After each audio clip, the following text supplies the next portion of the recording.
What's up, guys? It's been a couple days. I worked today. I'm getting sick as hell. I think I've been getting sick, but I'm feeling it today, big time. So I worked today, and I just got done, which these long days are killing me, especially when I'm not feeling well. I'm gonna pop a cough drop in. So yeah, it was a long day. This is not a treat. Sorry, Chupa wants a cough drop. He thinks it's a treat. It's not. I'm sorry. So Clears thinks it is too. Anyway, sorry, all over the place. So, there's been some blowback and repercussions from the videos that I had done, kind of calling out some of the narcissists. And again, I know you're not supposed to. You're not supposed to. I don't recommend it. I just don't care. I just don't care. But one of them realized that they are like what their pseudonym has been. And they're like, oh, I'm so-and-so. Yeah, duh. But it's just, it cracks me up that they're still stalking my social media, which is, that's what they do. You know, it's never going to change. I could sit here and yell until I'm blue in the face, and it doesn't matter. A narcissist is going to be a narcissist, right? Which is so gross and irritating. So should I have done that? Probably not, but I did. Oh well. I want to talk about something that I haven't talked about, because I don't think I'm feeling a lot of guilt for the situation with Graham, and I shouldn't. You know, it's what's kept me from going no contact before, and because I felt like I owed her something because she took care of me when I was little. Yeah, she took care of me, but then she gave me back to the crazy people that didn't want me in the first place, right? So the maternal figure walked out when I was 3 weeks old. There's all this talk about give me up for adoption. My father, my real father, was trying to find a way to get me and couldn't. And then when the maternal figure walked out and left me, she went back to the faux father, and the faux father literally said, and this is from Graham's mouth, okay? A lot of the stuff is from Graham's mouth. Literally said that I couldn't be around or he wouldn't get back with her. He wouldn't let me in the apartment is what Graham said, okay? So all these things that I'm sitting here going, oh, I need to keep that quiet, where I found out, you know, the source of this and the source of that. I don't care anymore. I don't care. Gloves are off. I want to talk about where I lost all trust with the maternal figure, or not the maternal figure, with Graham and Aunt Judith. Ugh. I've already told you a bit about Aunt Judith. She is the worst of the worst. And she's the worst of the worst because she's a hypocrite. And I can't stand hypocrites. This woman was supposed to become a nun, right? She tried twice and failed. I don't know the details. I don't care. I just tell myself that Jesus didn't want her. I know that's so bad. I know it's bad, but it tickles me.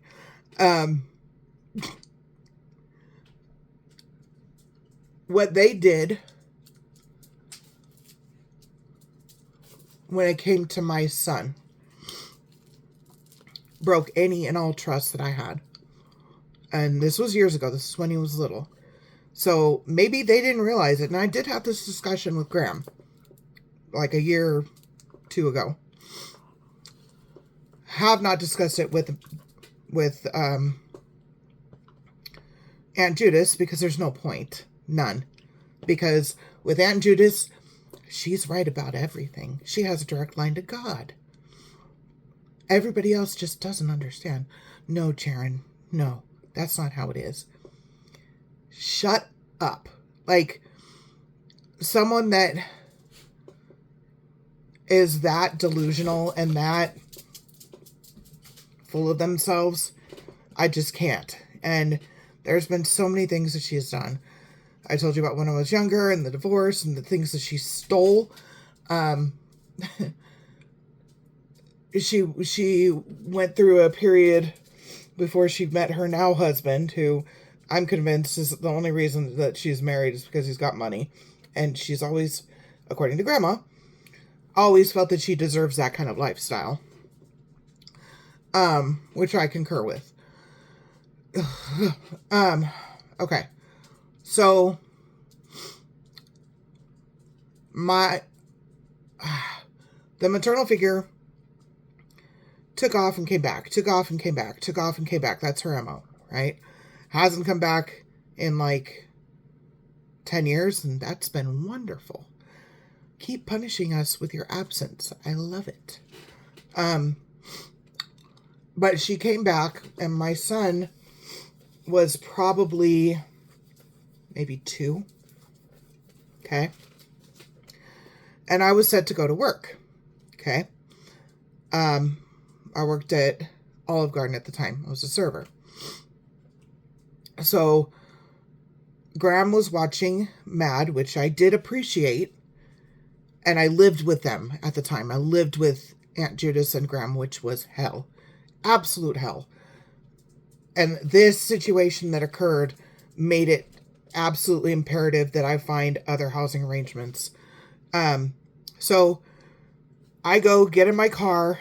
Graham's watching Mad while I go do my shift. The maternal figure's been gone for years. One of the sisters and I used to look at the obituaries in the paper because we had no idea if she was alive or dead. Had no idea. So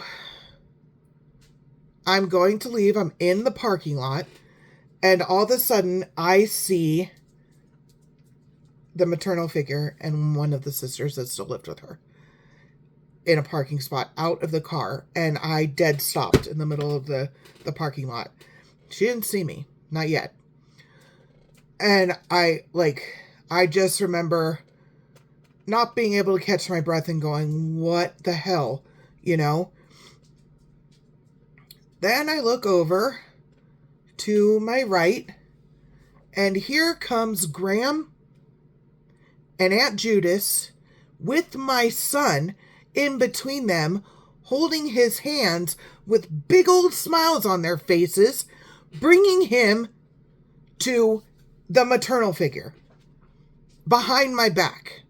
Of course, behind my back, because they knew there was no way in hell that I would ever let my son around that monster. So they waited for me to go to work. And then they pulled this stunt. Not just that, but she came back on the brother's birthday. Because remember, the brother's the golden child, right? He's going to be so happy that she's back. These games, this lack of respect for what I wanted for my son, they can both rot. They can both rot. I went and pulled my car up to the maternal figure's car so she couldn't get out. She couldn't get back in the car and then get out. She told the sister to get back in the car, and then she started to get back in the car, and I'm like, you're not going anywhere, I just remember going and looking at Graham and Aunt Judith and feeling this level of hatred that I have never felt. Never felt. Probably before or since. Any bit of respect, any bit of trust was fully broken that day. Fully broken. And I knew it, but they were so, especially Aunt Judith, so deluded, so delusional that they probably still think they're in the right. Because who cares what Jaren thinks? Who cares that it's Jaren's son? It's my great grandson. It's my great whatever nephew. It's my kid. My kid. The whole thing blew up.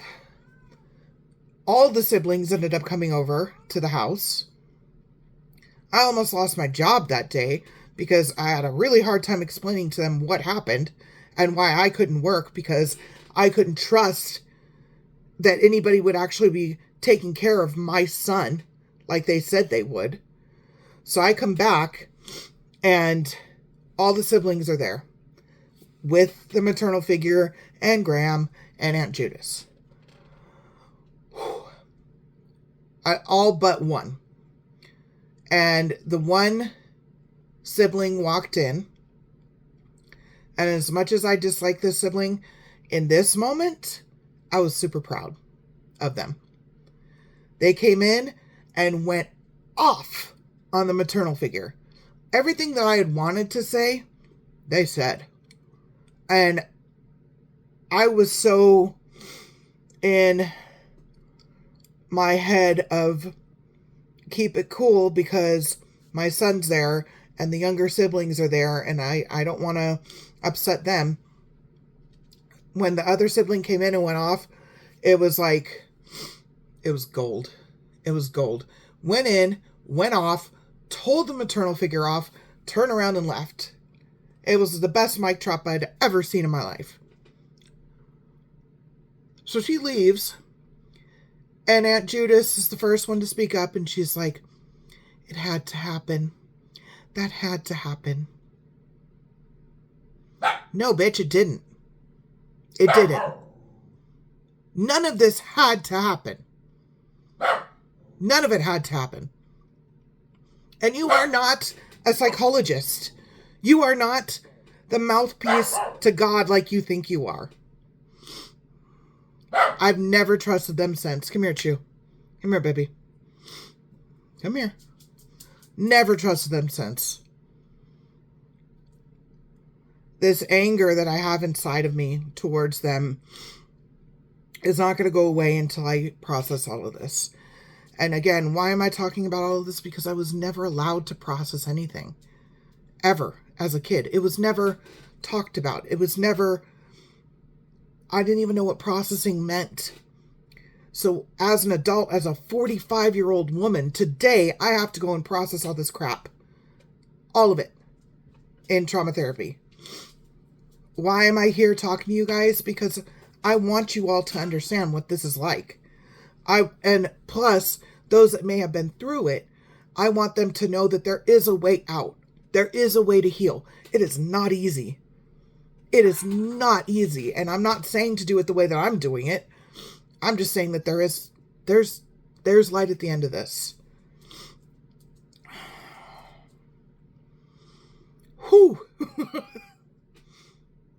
So that's just one reason that I can't stand them. And that is the absolute pinnacle of when every bit of trust and love and everything that I had for Aunt Judith and Graham went away. They mess with my child.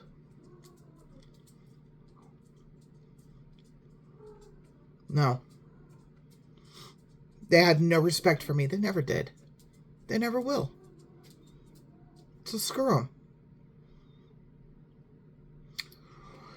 Well, that's tonight's rant. I hope everybody's doing well. I'm about to watch what our moron in chief did today. Thanks for listening. And I'll put this up on TikTok and on YouTube. And I hope everybody has a good night. As always, make sure you're taking care of yourselves and taking care of each other. Good night, guys.